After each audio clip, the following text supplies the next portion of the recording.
J'ai peur. J'ai peur parce que je vais mourir. Je suis malade et ma maladie, elle est inéluctablement, elle amène à la mort et je ne peux rien faire. Je ne sais pas quand, c'est la seule différence. Et j'ai peur aussi parce que quand je regarde autour de moi ce monde, la violence, les guerres, les changements climatiques, les injustices, la faim dans le monde, et je me dis, entre maintenant et le jour de ma mort, est-ce que ça vaut vraiment le coup de s'engager? Ça sert à quoi tout ça? Ma maladie, quand vous me regardez, vous la voyez, vous voyez bien que je suis malade. J'ai des cheveux gris, des rides. Ma maladie s'appelle la vie, une maladie mortelle, depuis le jour où on arrive sur Terre. Ce qui compte, ce n'est pas ce jour-là, c'est ce que je fais entre les deux. Ce que je veux dire par là, c'est que l'angoisse, elle existe, bien sûr, il y a une réalité, mais c'est ce que nous en faisons qui est important. Il y a plein d'incertitudes entre ce moment où je partirai et aujourd'hui. Les incertitudes, c'est aussi l'origine d'angoisse. Mais il y a deux attitudes possibles. Gémir ou agir. On ne peut pas faire les deux en même temps. Si on gémit, on ne peut pas agir. Mais quand on gémit, on ne soigne pas l'angoisse, bien au contraire. On l'alimente parce qu'on pense à nos problèmes, on ajoute du mal au mal. L'action ne règle pas forcément tout, mais au moins elle nous sort de l'angoisse, elle nous met en avant. L'action élève l'âme. En fait, on s'inquiète pour l'avenir, et c'est vrai qu'il y a beaucoup d'incertitudes, mais je vais vous dire ce qu'est l'avenir. C'est facile. L'avenir sera ce que nous voulons qu'il soit. Nous avons peur parce que nous laissons les autres le faire pour nous, mais dès que nous prenons l'avenir en main, eh bien, ça avance. Et là, on élimine les incertitudes. Irvine, ça sert à ça, construire l'avenir. C'est un centre de formation aux compétences humaines pour préparer des jeunes en recherche de sens à construire la formation aux compétences humaines. Que sont les compétences humaines? Eh bien, compétences non techniques qui permettent la vie en société. Compétences relationnelles, émotionnelles, altruistes, communication, etc. Tout ce qui fait la base d'une société, alors qu'on mise tout aujourd'hui sur la technique pour construire l'avenir. Les voitures électriques, les éoliennes, etc. On va résoudre nos problèmes avec la technique. Mais la technique, on la maîtrise. On va sur la Lune, on a une technologie de pointe, il y a beaucoup de choses qu'on maîtrise. Ce qu'il nous manque, ce sont les compétences humaines pour savoir où on veut aller. Irvine s'adresse à tous les jeunes de 18 à 30 ans. Quand je dis tous les jeunes, oui, il y en a qui sont en difficulté, voire en grande difficulté, mais nous avons aussi des jeunes pros, des étudiants, des ingénieurs, pas mal de décrocheurs, des jeunes qui sortent d'incarcération, des SDF. Un point commun, la recherche de sens, vouloir construire l'avenir. Alors, pour construire Irvine, je m'inspire de deux expériences. La première, c'est que dans une première vie, j'étais officier, en particulier à la Légion étrangère, et au-delà de la capacité militaire de cette unité, ce qui est passionnant, c'est la dimension humaine. 150 nationalités, toutes les cultures de la Terre, toutes les nations de la Terre sont représentées. Beaucoup, d'ailleurs, de légionnaires qui oublient leur passé, qui recommencent à zéro, mais un cœur énorme, une capacité à donner, une fidélité, un honneur qui est absolument incroyable. J'étais en enfer avec eux pendant le conflit des Balkans, et je vous dis que même on pourrait douter de l'humanité quand on voit ce qu'est une guerre civile, mais quand on se trouve avec des hommes nobles et fiers, eh bien, on reprend foi en l'humanité et on sait que c'est possible, avec confiance et détermination, de lutter contre le mal. Ma deuxième activité, depuis plus de 20 ans, je suis entrepreneur en génie écologique. Le génie écologique, c'est travailler pour la résilience des écosystèmes. Je suis un professionnel de la biodiversité, donc de la vie. J'ai commencé comme ouvrier et donc j'ai découvert la puissance de la vie et qui m'a vraiment inspiré pour créer Irvine. Comme je vous l'ai dit, Irvine s'adresse à des jeunes de toutes origines, mais il y a une première règle au départ, comme je l'ai pris à la Légion étrangère, c'est l'oubli du passé. Les jeunes n'ont pas le droit de se présenter, et c'est assez intéressant quand nous avons un ingénieur qui se retrouve avec un SDF, effectivement, ils ne disent pas d'où ils viennent, donc il y a une forme d'égalité sur le terrain qui se retrouve quand on est à monter un bivouac le premier soir, parce qu'effectivement, Irvine se passe en pleine nature.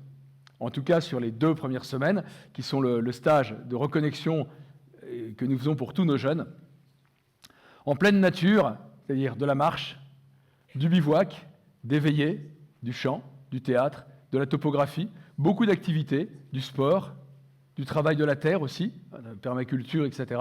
Et pendant 15 jours, en vie en collectivité, ils apprennent le dépassement de soi, la confiance en l'autre. Le mot confiance est fondamental pour beaucoup de jeunes. Redonner confiance. Confiance en soi, confiance en l'autre et surtout confiance en l'avenir. Ensuite, la deuxième période se passe sur une ferme d'une quinzaine d'hectares qui est au nord de Rennes. Et il y aura des parcours qui vont être adaptés à chaque jeune. Évidemment, ce n'est pas la même chose quand on est décrocheur ou SDF que quand on est ingénieur, jeune pro ou étudiant. Mais par contre, dans tous les cas, la finalité, c'est de construire l'avenir. Pour certains, il faudra d'abord qu'ils construisent leur propre avenir, qu'ils trouvent une stabilité, qu'ils aient une autonomie sociale, professionnelle. Donc, on les accompagne pour intégrer des entreprises. On leur apprend les fondamentaux, effectivement, du travail en entreprise. Pour ça, ce sont des chantiers, des activités sur notre ferme, toute une formation, savoir-être, compétences humaines, pour qu'ils soient totalement autonomes et qu'on ait une jeunesse qui soit prête à s'engager pour l'avenir. Et puis, eh bien, ceux qui ont eu la chance de faire des études et de ne pas avoir de problèmes d'angoisse existentielle, avec eux, c'est développer des projets d'une économie au service de la vie et au service de l'humanité.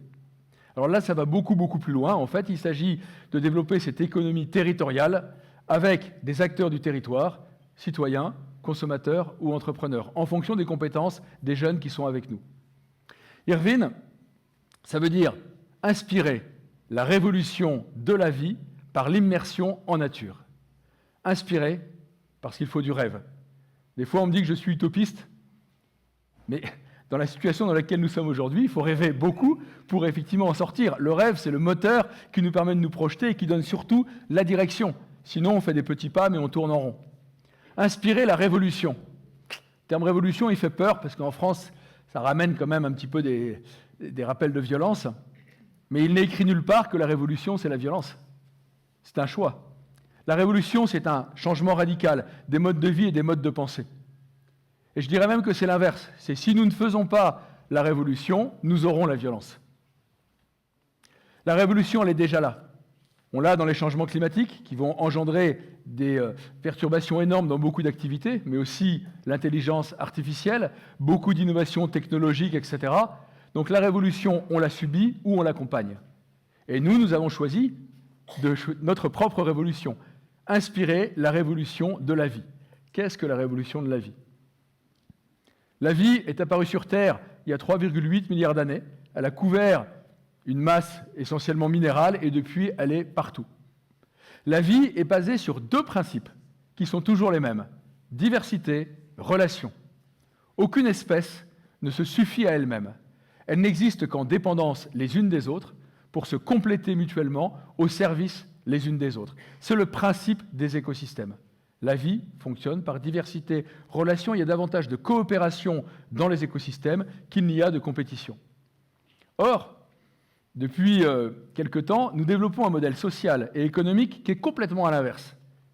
Indépendamment de notre expérience que nous avons du vivant, nous avons décidé que le moteur de l'économie devait être la compétition. Et ça a été formalisé en disant le moteur de tout agent économique, entreprise ou consommateur, est la maximisation de son intérêt personnel. Chacun ne travaille que pour lui. La règle, c'est l'individualisme. La règle, c'est l'égoïsme. C'est écrit. Après, on en arrive à tous les excès. C'est un choix qui a été fait, et rien ne nous empêche d'en faire un autre aujourd'hui.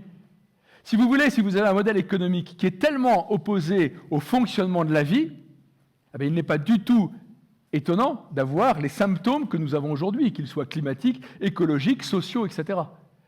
Inspirer la révolution de la vie, c'est revenir dans la dimension du vivant, parce que c'est une vérité. La vie, c'est un chemin vers la vérité, précisément parce que ça fonctionne depuis 3,8 milliards d'années. Et la révolution, il y a aussi un autre point pour lequel nous voulons y aller, c'est que nous ne voulons plus participer à un système où, si vous voulez, l'humanité a réussi depuis quelques décennies à produire suffisamment d'alimentation pour nourrir l'intégralité de la population humaine. C'est extraordinaire, hein, c'est des millions d'années que l'humanité attendait ça. Cependant, nous avons 10% de personnes qui sont encore, de la population mondiale, qui est encore en famine, 30% en insécurité alimentaire, et nous, les pays riches, nous mettons à la poubelle 30% de ce que nous produisons. Enfin, on ne peut plus continuer à jouer à ça. La révolution, elle est pacifique, bienveillante, elle est positive, non pas pour détruire, non pas pour s'opposer, mais pour construire une économie au service de la vie et au service de l'humanité. Inspirer la révolution de la vie par l'immersion naturelle, eh bien oui, cette inspiration, c'est l'immersion en pleine nature, encore une fois, d'observer avec nos tripes, de retrouver le lien charnel avec le vivant, de retrouver cette réalité, relation et diversité. Irvine est passé aussi sur 2 mots-clés, qu'on met rarement ensemble d'ailleurs, honneur et bonheur. L'honneur, ça paraît un petit peu obsolète, un peu ancien, mais sans honneur, il n'y a pas d'avenir, parce que sans honneur, vous ne pouvez pas faire confiance. L'honneur, c'est la parole donnée, c'est l'engagement, c'est le courage, et c'est vraiment ce qu'on essaye de développer entre nous, de dire « je peux compter sur toi ». Quand on va construire, on sera ensemble. L'honneur est une de ces valeurs que nous voulons développer, mais il y a aussi toutes les autres valeurs, les valeurs humaines fondamentales, l'altruisme, la solidarité, le courage, le dévouement, le don, etc., etc. Donc Irvine est basé sur des valeurs, et ensuite le bonheur.